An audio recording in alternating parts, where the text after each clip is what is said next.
کیا اللہ اور اللہ کے رسول صلی اللہ علیہ وآلہ وسلم سے خیانت نہ کرنے کا ذکر جو یہاں ہو رہا ہے، اس کو اگر ہم ایک سوال کی شکل میں رکھتے ہیں کہ یہاں اللہ فرما رہا ہے کہ ہمیشہ اللہ اور اللہ کے رسول صلی اللہ علیہ وآلہ وسلم سے با وفا رہو، اور با وفاؤں کے لیے اللہ کے پاس بہت اجر ہے۔ جی تو اللہ اور اللہ کے رسول سے وفاداری جی وہ کیا ہوتی ہے؟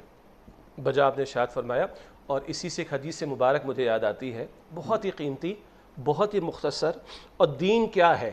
تو وضاحت دین بزبان نبی کریم صلی اللہ علیہ وسلم۔ بہت پیاری مشہور حدیث ہے بخاری شریف میں، حضور نے فرمایا علیہ السلام الدین النصیحہ، دین نصیحت کا نام ہے، خیر خواہی کا نام، عربی والا نصیحت، خیر خواہی کا نام ہے۔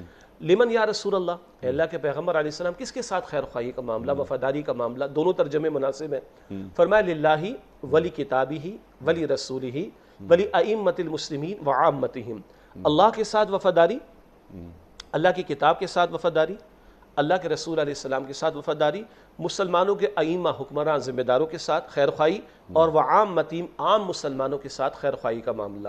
تو دین کیا ہے؟ بڑی جامع حدیث مبارک ہے، تفسیر میں ہم نہیں جا رہے، صرف کیونکہ بات زبان پر آئی تو میں نے چاہا کہ اشارتاً اس حدیث کا ذکر بھی آ جائے۔ اب سوال یہ ہے کہ اللہ اور اس کے رسول علیہ السلام کے ساتھ بے وفائی نہ کرنا بلکہ وفا کرنا، اللہ اور اس کے رسول علیہ السلام کے ساتھ وفاداری کا رویہ اختیار کرنا، اس کے کیا تقاضے ہیں؟